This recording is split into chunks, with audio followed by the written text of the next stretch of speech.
오늘 무더위 속에서도 우리 주님의 은총과 평화가 여러분을 지키시는 그런 은혜가 있기를 간절히 기원드립니다. 우리는 지난주에 같은 본문의 말씀을 보면서 예수님의 겟세마네 기도를 우리는 함께 살펴보았습니다. 겟세마네에서 예수님은 세 명의 제자들을 데리고 동산 더 깊은 곳으로 들어가셨습니다. 그리고 그곳에서 내 마음이 심히 고민하여 죽게 되었다. 너희는 여기 머물러 있으라 라고 말씀하시면서 주님은 기도의 자리로 나아가셨습니다. 우리는 이 겟세마네를 변화산의 사건과 함께 연결지어서 지난 시간에 한번 생각해 보았지요. 변화산과 이 겟세마네의 공통점은 세 명의 제자들만을 특별히 데리고 가셨다라고 하는 데서부터 시작이 됩니다. 주님께서 그 공생의 사역 중에서 12제자를 데리고 다니시다가 특별히 그 중에 3명의 제자를 데리고 따로 가는 그 순간은 뭔가 은밀한 어떤 계시와 연관이 있었습니다. 그것은 바로 메시아성의 비밀, 바로 그것을 보여주는 순간이었던 것이지요. 그래서 변화산과 겟세마네는 예수가 왜 그리스도인가라고 하는 것을 두 사건을 통해서 우리들에게 보여주고 있는 그런 말씀이라고 할 수 있습니다. 하지만 이 두 곳의 차이점은 메시아성의 그 비밀을 양극단으로, 아니 어떤 면에서는 전혀 다른 모습으로 그렇게 보여주고 있다라고 하는 데 있습니다. 변화산 사건에서 보여주는 예수님의 모습은 참 영화롭게 변화된 모습, 하나님의 아들로서의 어떤 신성, 완전한 신성을 가지고 이 땅에 오신 그 예수님의 모습을 우리에게 보여주었다라고 한다면, 겟세마네에서는 지극히 연약한 한 인간으로서 십자가를 앞에 두고 괴로워하는 바로 그 예수님의 심정, 그 인성을 우리들에게 보여주고 있다라고 할 수 있습니다. 이 두 모습을 통해서 초대교회는 예수가 누구신가, 예수가 왜 우리의 그리스도신가 라고 하는 이 기독론을 확정하는 데 있어서 예수 그리스도는 완전한 하나님이시면서 완전한 인간으로 이 땅에 오셨다라고 하는 이 양성론을 진리로 고백하게 되었던 것입니다. 연약한 인간으로 오신 주님은 당신에게 주어진 진노의 잔이 너무나 무겁고 힘들었습니다. 그래서 겟세마네에서 내가 심히 고민하여 죽게 되었다라고 하는 그 심정을 직접 제자들을 향해서 토로하고 계십니다. 하지만 주님은 자신의 그 연약함을 겟세마네의 기도를 통해서 마침내 이겨내시고 하나님의 뜻을 수용하고 순종의 길을 결단하고 가십니다. 겟세마네는 지난 시간에 보았듯이 기름 짜는 틀이라고 말씀을 드렸습니다. 주님은 그곳에서 나의 원대로 마옵시고 아버지의 원대로 하옵소서라고 하는 기도를 드림으로써 자신의 뜻을 갈아 넣어서 마침내 가장 순결한 아버지의 뜻을 짜내고 그것을 수용하고 그리고 그것을 따라가는 결단을 하였던 것입니다. 그래서 마침내 이 순종의 길을 주님은 가셨습니다. 바로 기도는 이처럼 우리 인간적 한계, 우리 인간의 연약함을 극복하는 가장 중요한 길이다라고 하는 것입니다. 겟세마네의 이야기는 우리들에게 두 가지의 큰 그림을 함께 오버랩시켜서 우리들에게 보여주고 있습니다. 하나는 십자가 죽음이라고 하는 이 운명을 혼자서 온몸으로 맞서고 있는 그 예수님의 모습이고, 또 다른 하나는 그런 스승이 당한 절체절명의 어떤 그 위기의 순간을 전혀 인식하지 못하고 잠에 취해 있는 제자들의 모습입니다. 그날 밤 겟세마네에서는 너무나 대조적인 이 두 모습이 함께 겹쳐져 그 순간을 만들어내고 있었습니다. 우리는 지난주에 겟세마네에서 십자가 죽음이라고 하는 그 운명을 온몸으로 맞으며 자신의 뜻, 자신의 생각을 쥐어짜서 마침내 하나님의 뜻을 수용하고 순종하는 그 주님의 모습을 함께 살펴보았습니다. 그런데 오늘은 그 위에 오버랩되어 있는 또 다른 전혀 다른 이야기, 스승이신 예수님의 그 절체절명의 순간을 깨닫지 못하고 그저 잠에 취해 있는 제자들의 한 나약한 인간의 모습을 우리들에게 함께 겹쳐서 보여주고 있습니다. 겟세마네 기름 짜는 틀은 예수님에게는 자신을 부인하고 그리고 자신의 그 뜻을 부인하고 짜내어서 마침내 하나님의 뜻을 수용하고 따르는 숭고한 그런 순종의 장소였습니다. 하지만 제자들에게는 그곳이 더 이상 자신의 뜻을 짜내어서 하나님의 뜻을 도출해내는 숭고한 순종의 자리가 아니었습니다. 그곳은 오직 자기들의 뜻에 갇혀서 자기들의 생각 속에서 여전히 머무는 그런 또 다른 세계였습니다. 그래서 본문은 예수님의 그 고통과 함께 그것과 동떨어진 제자들의 이 모습, 바로 이 인간의 한계를 우리들에게 오버랩해서 이 중요한 순간에 보여주고 있는 것입니다. 예수님은 겟세마네 입구에서 8명의 제자들에게 내가 기도할 동안에 너희는 여기 앉아 있어라 라고 하는 말씀을 하시고 더 깊은 기도의 자리로 3명의 제자들을 데리고 가셨습니다. 주님은 8명의 제자들에게는 아무런 요구를 하지 않으셨습니다. 너희는 그냥 여기 앉아 있으라 라고만 말씀하셨습니다. 아무런 요구가 들어있지 않습니다. 요구를 하지 않았다는 것은 어떤 면에서 그들에게 기대하지 않았다라고 하는 그런 의미이기도 하지요. 이미 제자들의 배반을 미리 예고하신 예수님은 제자들에게 기도하지 않았겠지요. 하지만 주님은 3명의 제자들을 이끌고 들어가서 그들에게 내 마음이 심히 고민하여 죽게 되었으니 너희는 여기 머물러 깨어 있으라 라고 그렇게 말씀하셨습니다.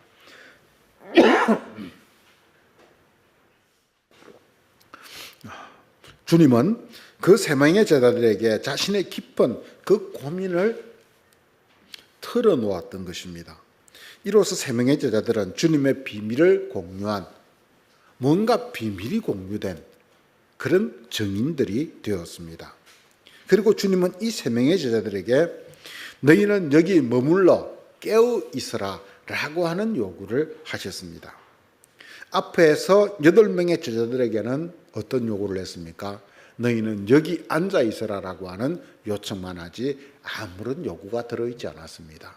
하지만 이 3명의 제자들에게는 너희는 여기 머물러 거기에서 한 걸음 더 나아가서 깨어 있으라 라고 하는 중요한 그런 부탁을 하고 있는 것입니다. 이것은 우리들에게 무엇을 말해주는 것입니까? 주님과 더 깊은 관계를 가진 사람, 그 자리로 나아간 사람, 더 깊은 영적 비밀을 공유한 바로 그런 사람들에게는 그만큼의 책임이 뒤따른다라고 하는 이야기입니다. 구원은 너희는 여기 앉아 있으라 라고 하는 그 상태에서도 이루어지지만 우리가 주님과 함께 동행하는, 주님과 함께하는 그 일꾼이 되는 자리에는 책임이 따른다라고 하는 것을 우리에게 동시에 함께 보여주고 있는 것입니다. 하지만 예수께서 그렇게 말씀하시고 첫 번째 기도를 드리고 왔을 때 그 3명의 제자들은 자고 있었습니다. 이 장면을 37, 8절은 이렇게 우리들에게 전해줍니다. 같이 한번 읽어볼까요? 돌아오사 제자들이 자는 것을 보시고 베드로에게 말씀하시되 시험에 들지 않게 깨어있어 기도하라. 마음에는 원이로되 육신이 약하도다 하시고, 주님은 그들을 향해서 책망하셨습니다. 주님이 특별히 그 중에서도 시몬 베드로에게 책망하듯 말씀하셨던 이유는 그가 바로 앞 9절 31절에서 내가 주와 함께 죽을지언정 주를 부인하지 않겠습니다. 다 주님을 버릴지라도 나만은 버리지 않겠습니다. 죽음과 삶을 함께 하겠습니다. 라고 그렇게 베드로가 자신 있게 말하였기 때문입니다. 베드로는 주님을 배반하지 않을 뿐 아니라 생사를 함께 하겠다고 오히려 한 걸음 더 나아가서 큰 소리를 쳤습니다. 하지만 그마저도 주님이 홀로 백척간두에서 고뇌의 기도를 지어 짜내어 드릴 때 그는 그것을 깨닫지 못하고 다른 제자들과 함께 잠들어 있었다라고 하는 그런 이야기입니다. 여러분, 그들은 왜 그렇게 깨어있지 못했을까요? 예수님은 오히려 그들을 이해하는 말씀을 예수님이 해주고 있는 것을 보게 됩니다. 마음에는 원이로되 육신이 약하도다라고 하는 그런 말씀이죠. 주님은 조금은 궁색해 보이지만 그래도 그들의 육신의 약함, 바로 그것을 이유로 주님은 그들이 왜 깨어있지 못한지에 대해서 이유의 여지를 남겨주십니다.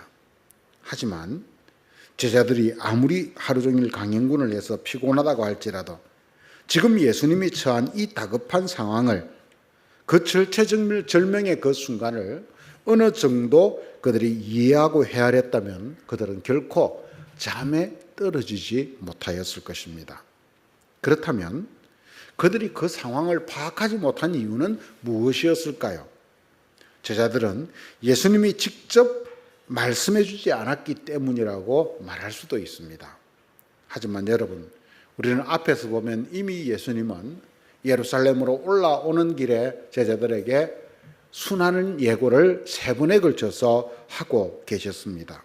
그리고 주님은 방금 전 성만찬을 통해서 당신이 바로 그 유월절 어린 양이 될 것이라고 하는 것을 더욱 확고히 하셨습니다.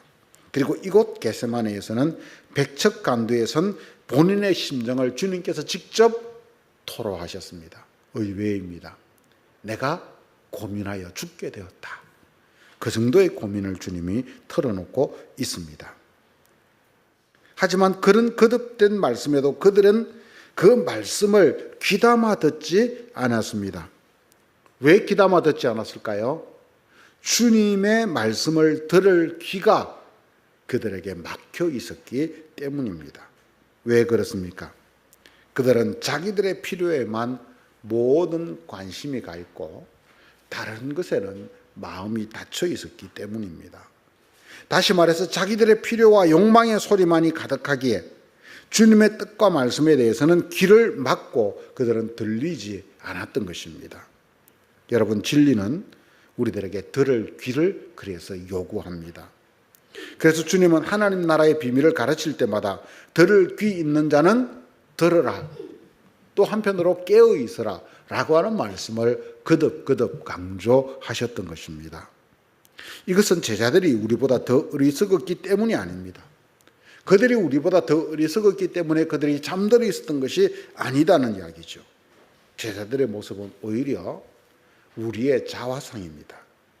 제자들이 자기들의 필요와 욕망에 눈이 멀어 있었던 것처럼 우리도 평생을 우리의 필요와 욕망을 따라서 살아가다가 우리의 생을 마감합니다. 우리의 필요와 욕망을 따라서 살아가다 보니 우리의 삶 속에서 주님의 가르침을 우리는 잊어버리고 살아가는 것이 우리의 삶입니다.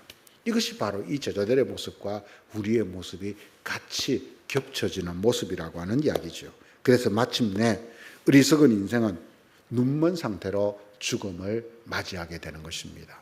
그래서 전도서 기자는 이런 삶을 헛되고 헛되며 헛되고 헛되니 모든 것이 헛되다라고 말했습니다.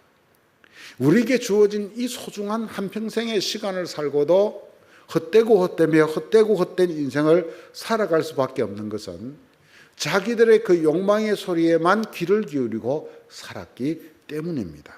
그래서 결국 남는 것이 없기 때문입니다. 그래서 주님은 우리들에게 깨어 있어라, 말씀을 하시면서도 들을 귀 있는 자는 들을지어다 라고 거듭 주님은 말씀하셨습니다. 깨어 있어라 라고 하는 요구는 결국 자기의 욕망으로부터 진리로 깨어나라고 하는 말씀입니다. 자기라고 하는 그 아집의 틀에서부터 그 껍질을 깨고 이제는 새로운 존재로 깨어나라라고 하는, 새로운 존재로 깨어나라고 하는 말씀입니다. 그래서 주님의 말씀으로 이야기하자면 자기 부정, 자기 부인과 자기 십자가를 지고 주님을 따르는 삶에 대한 요청이라고 이야기할 수 있는 것이지요. 그리고 이 자기 부정은 우리 인생에서 내가 한 번 했다고 해서 단번에 그것이 완성되는 도식이 아닙니다. 그것은 매일매일 반복적으로 우리들에게 일어나야 될 그런 일들이다라고 하는 것입니다. 왜냐하면 어제의 자기의 부정이 오늘의 자기 부정으로 이어지지 않기 때문입니다. 우리는 이것을 성경에서 얼마든지 발견합니다. 제자들은 처음 부름을 받았을 때 자기들의 모든 것을 버리고 주님을 따랐던 사람들입니다. 그들은 자기들의 물질, 가족, 모든 것을 버리고 주님을 쫓았습니다. 자기 부정을 한 사람들이었습니다. 그래서 제자가 되었습니다. 하지만 우리의 자아는 살아있어서 언제든지 자신의 필요와 욕망 속으로 우리는 빠져들게 되는 것입니다. 결과 다시 영적 눈먼 상태가 되는 것이지요. 그래서 바울은 나는 날마다 죽노라 라고 하는 고백을 우리들에게 남기고 있는 것입니다.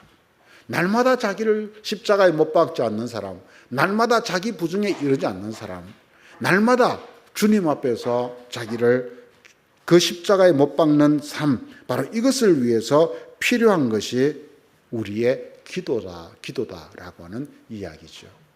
주님은 겟세마네 동산에서 자기라고 하는 그 필요와 욕망, 즉 자기의 원이 솟아올라왔습니다. 그때 그것을 무엇으로 이겨냅니까? 자기의 그 진액을, 자기의 원함을 쥐어짜내는 그 기도를 통해서 마침내 하나님의 뜻을 도출해내는 그런 그 결단을 바로 거기에서 하고 있는 것입니다. 그것이 바로 주님이 시험에 들지 않고 끝까지 십자가의 길을 걸어갔던 바로 그 이유였던 것입니다. 주님은 기도하고 돌아온 후에 깨닫지 못하고 잠들어 있는 제자들에게 시험에 들지 않게 깨어있어 기도하라라고 거듭 요구하고 있습니다. 왜냐하면 이 기도만이 자기 부정에 이르고 그 기도만이 우리에게 하나님의 뜻에 순종하는 자리로 이끌어가기 때문입니다. 여러분, 시험에 들다라고 하는 표현은 나도 모르게 걸려든다라고 하는 그런 의미를 가지고 있습니다. 시험이란 교묘합니다. 그래서 살아가다 보면 나도 모르는 사이에 어느 순간 그 유혹에 넘어가 있는 것이지요. 그런데 이 시험에 들지 않기 위해서 예수님은 공생애를 시작하시면서 가장 먼저 40일의 그 광야의 금식 기도를 통해서 그 시험을 이겨내셨습니다. 그리고 지금 십자가 앞에서 그 유혹을 이기기 위해서 주님은 무엇을 선택하십니까? 겟세마네의 기도를 선택하고 있는 것입니다.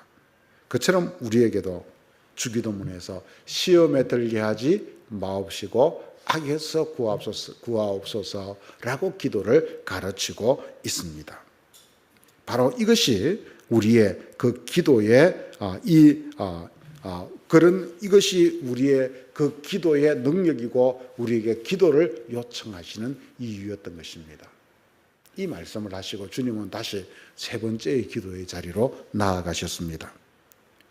주님은 다시 세 번째 기도를 하러 갔다가 오셨지만 제자들은 여전히 자고 있었습니다. 하지만 마가는 그들에게 또 다른 변명의 여지를 남겨주고 있지요. 눈이 피곤함일러라 라고 말씀으로 제자들이 그럴 수 있는 여지를 또 남겨두었습니다. 앞에는 육신이 약하도다 라고 하는 핑계거리를 예수님이 남겨주었습니다. 그런데 오늘 이 세 번째 기도 이후에는 그들의 눈이 심히 피곤했기 때문이다 라고 하는 마가의 또 다른 그 보고책이 그 속에 들어 있습니다. 이 말씀은 무슨 이야기입니까?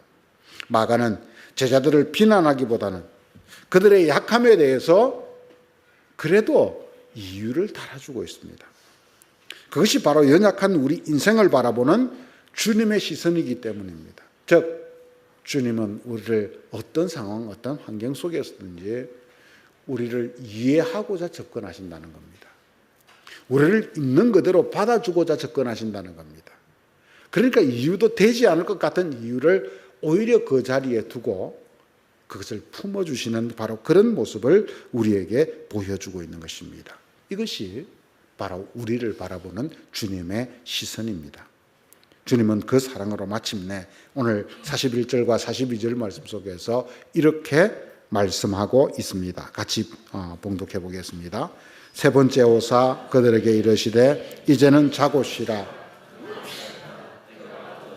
보라, 인자가 죄인의 손에 팔리느니라. 일어나 함께 가자. 보라, 나를 파는 자가 가까이 왔느니라. 아멘. 마지막 기도를 드리고 오신 주님은 이제는 자고 쉬라. 그만 되었다. 라고 말씀을 합니다.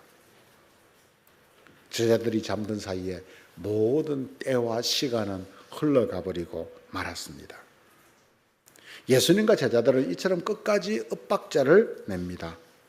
그것도 제자들 중에 뽑힌 12명이 아니라 12명 중에서도 뽑힌 3명의 제자들의 모습입니다. 나머지는 더 볼 것도 없다는 것이지요. 하지만 예수님은 그들의 약함에도 불구하고 이렇게 오히려 희망에 찬 말씀을 그 자리에서 해주십니다. 겟세마네 이야기의 마지막 구절에는 세 동사가 이어집니다. 무슨 동사입니까? 일어나라, 함께 가자, 보라. 이 세 마디로 주님은 잠자는 제자들에게 이해를 넘어서서 새로운 기회, 아니 새로운 세계로 그들을 이끌어가고 있는 것입니다. 우리 인간의 연약함에도 불구하고 그 연약함을 넘어서 주님은 그런 우리를 있는 그대로 받아주시면서 새로운 세계로 나아가고자 하는 바로 이것이 복음이라고 하는 것을 우리는 기억해야 합니다. 주님은 이 세 단어를 통해서 어떤 기회를 부여하고 있습니까? 첫 번째는 일어나라입니다. 아무리 피곤하고 아무리 잠이 달콤해도 여러분, 사람은 잠은 계속 잘 수는 없습니다. 우리는 일어나야 합니다. 어느 순간 일어나야 합니다. 여기서 일어나라 라고 하는 말은 너희가 누워있던 상태에서 일어나라, 잠에서 깨어나라 라고 하는 그런 말씀도 되지만 동시에 이 단어는 미래적으로 볼 때 죽음에서 일어나신 예수님의 부활과 깊은 연관을 가지고 있는 단어입니다. 예수님은 이제 자신이 팔리면 제자들은 모두 뿔뿔이 흩어져 도망자, 실패자로서 시리에 차 있을 것을 알고 있습니다. 하지만 그들을 향해서 주님은 일어나라 라고 말씀하심으로써 부활의 소망을 심어주고 있는 것입니다. 이것이 주님의 사랑입니다. 두 번째로 함께 가자입니다. 함께 가자니 여러분, 어디로 가자는 건가요? 이제 십자가 운명이 코앞이고 예수님을 잡으러 온 사람들이 바로 코앞에 들이닥쳤는데 이 마당에 이제는 예수님은 잡혀가고 다른 제자들은 모두 뿔뿔이 흩어져서 도망갈 터인데, 그런데 어디로 함께 가자라고 하는 말씀인가요? 요한복음에서는 내가 가는 길을 너희가 알지 못하고 따라올 수 없다라고 분명하게 제자들에게 못 박아 말씀하셨습니다. 주님이 가는 그 자리에 제자들이 따라올 수는 없습니다. 그런데 함께 가자라고 말하고 있다는 것입니다. 무슨 말인가요? 하지만 저는 이 구절을 제자들의 실존, 아니 우리의 실존으로 받아들이고 싶습니다. 어떤 실존입니까? 우리의 일상이 언제나 주님과 함께 가는 삶이어야 한다는 말입니다. 주님과 함께 가는 삶에는 늘 두 가지의 상반된 일이 따라옵니다. 하나는 주님과 함께 우리의 삶 속에서 받는 십자가 고난이고, 다른 하나는 주님과 함께 이루는 부활의 영광입니다. 주님과 함께 가는 삶 속에는 십자가의 고난과 영광이 함께 뒤따른다는 사실을 우리는 알아야 됩니다. 그러면서 우리는 그 길을 함께 가야 되는 것입니다. 하지만 주님과 함께 할 때 마침내 모든 고난을 넘어서 우리는 영광에 이르게 된다라고 하는 이야기입니다. 여러분 보십시오. 주님은 제자들이 당신을 버리고 도망갈 것을 아셨습니다. 배반할 것을 아셨습니다. 그러나 그들에게 주님이 말씀하시는, 당신을 도무지 이해하지 못하고 그저 잠만 자고 있는 그 제자들을 향해서 주님은 초대합니다. 일어나라, 함께 가자.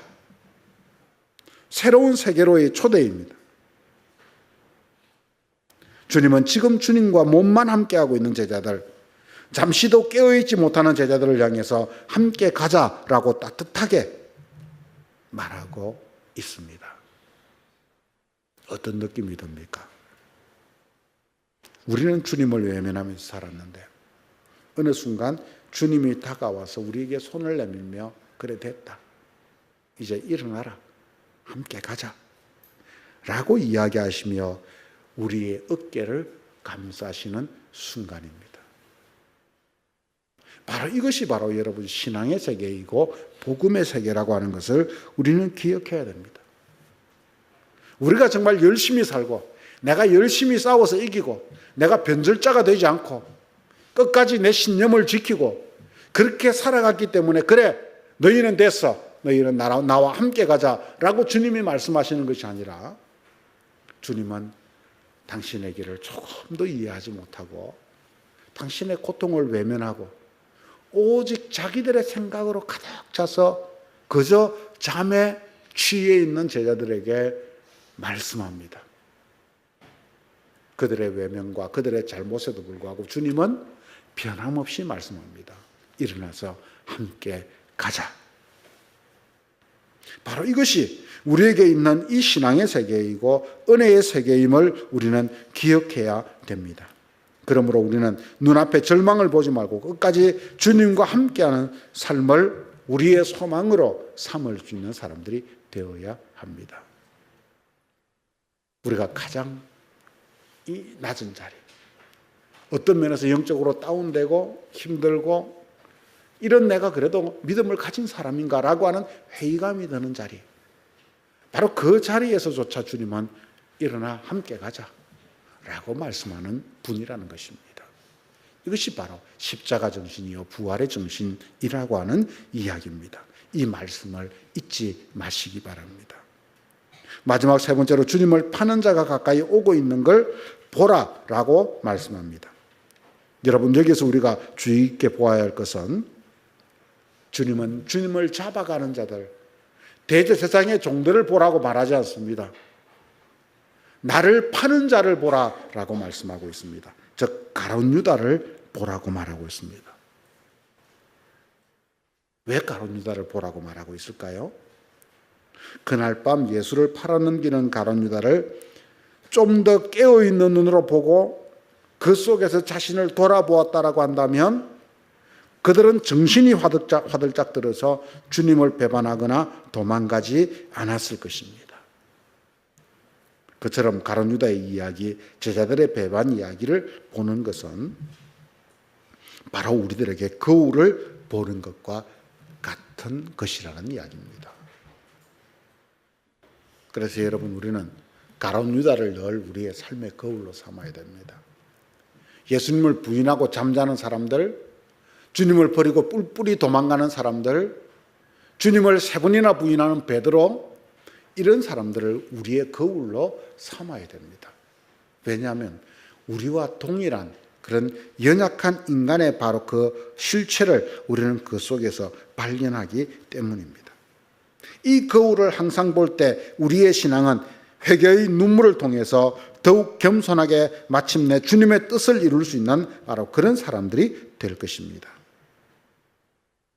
하지만 주님께서 일어나 함께 가자 보라 라고 말씀하셨던 이 말씀과 달리 제자들은 다 예수를 버리고 도망하였다 라고 50절에서 말씀해 주고 있습니다. 하지만 이 말씀은 그 이후에도 계속해서 유효한 것입니다. 사랑하는 성도 여러분, 지난주와 이번 주에 우리는 함께 보았던 겟세마네 이야기 속에서 두 가지의 큰 그림이 오버랩되어 있는, 겹쳐져 있는 것을 우리는 함께 보았습니다. 하나는 십자가 죽음이라는 운명을 온몸으로 맞서고 몸부림치고 있는 예수의 모습이고, 다른 하나는 이런 스승의 절체절명의 그 순간을 전혀 인식하지 못하고 잠에 취한 제자들의 대조적인 모습입니다. 겟세마네는 이 두 모습을 함께 담고 있습니다. 우리는 이 두 모습을 다 직면해야 됩니다. 지난주에 하나님 앞에 단독자로선 예수님의 처절한 몸부림을 보았습니다. 하지만 이번 주에는 우리는 그와 상관없이 잠든 제자들의 연약한 모습을 함께 우리는 그곳에서 보았습니다. 제자들, 아니 우리는 참으로 무심한 사람들입니다. 이것이 우리의 모습입니다. 그런 우리를 구원하시는 것이 예수님의 사랑입니다. 인간적으로 보아도 한심하기 짝이 없습니다. 몇 년 동안 스승을 따르던 예수님의 그 실존적 위기를 전혀 이해하지 못한 어리석은 사람들, 그들이 누구입니까? 제자들이고 우리 자신들입니다. 하지만 동시에 우리는 이런 제자들이 있기에 또 한 번 위로를 얻기도 하고 길을 찾기도 합니다. 우리의 딱한 모습에 절망할 필요는 없습니다. 왜냐하면 주님은 그런 실패자들을 향해서 일어나라, 함께 가자, 보라 라고 미래를 향한 희망을 말씀하고 계시기 때문입니다. 우리의 무능력이 확실해질수록 주님의 은총도 더욱 확실하게 나타나는 것입니다. 우리의 제자들은 십자가 앞에서 철저한 자기 무능, 절망 속에 잠들어 있었지만 마침내 부활의 증인이 그들도 되었습니다. 왜? 함께 가는 주님, 부활의 주님과 함께 그들이 결국 부활을 경험하고 일어났기 때문이었습니다.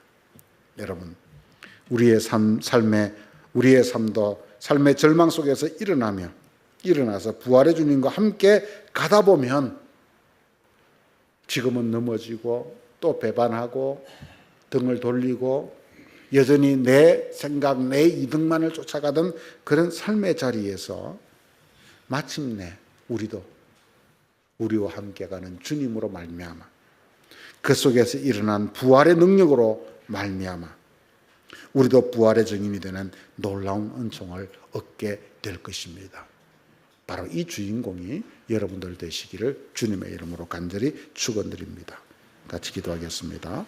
하나님 아버지, 은혜를 감사합니다. 오늘도 저희들에게 귀한 시간을 주셔서 오늘도 주의 말씀을 함께 하시고 이 말씀을 통해서 우리들 가운데 아버지 하나님 그 말씀을 다시 한 번 더 기억하고 깨닫게 하셔서 감사합니다. 오늘 이 말씀을 통해서 주님, 우리가 다시 한 번 더 우리 자신들의 모습을 돌아보니 우리를 긍휼하게 해주시고 오늘도 주님의 은혜의 그 장중에 우리를 붙들어 주시고 은총 더입혀 주시옵소서. 하나님 아버지, 오늘도 아버지 앞에 참 너희는 여기 머물러 깨어 있어라 세 명의 제자들에게 말씀하셨지만 그들은 여전히 자고 또 잤습니다. 주님의 말씀을, 주님의 그 심정을 정말 이해하지 못하는 이 제자들의 모습이 우리의 모습이라는 것을 오늘 우리는 다시 한번 겸손히 깨닫습니다. 하지만 주님은 그들을 향해서 마침내 일어나라, 함께 가자, 보라 라고 하는 말씀을 통해서 미래를 향한 새로운 발걸음을 옮기고 계십니다. 주님, 바로 이것이 복음이고 우리 삶의 희망임을 우리가 잊어버리지 않도록 도와주시옵소서. 주님, 내 노력과 내 발걸음과 내 공로가 아니라 일어나 함께 가자라고 말씀하시는 그 주님의 말씀 앞에서 우리의 거울을 보며 그 주님을 뒤따르는 믿음의 사람들이 되어 마침내 부활의 증인들이 되는 우리 모두가 되도록 인도하여 주시옵소서. 예수님의 이름으로 기도드렸습니다. 아멘.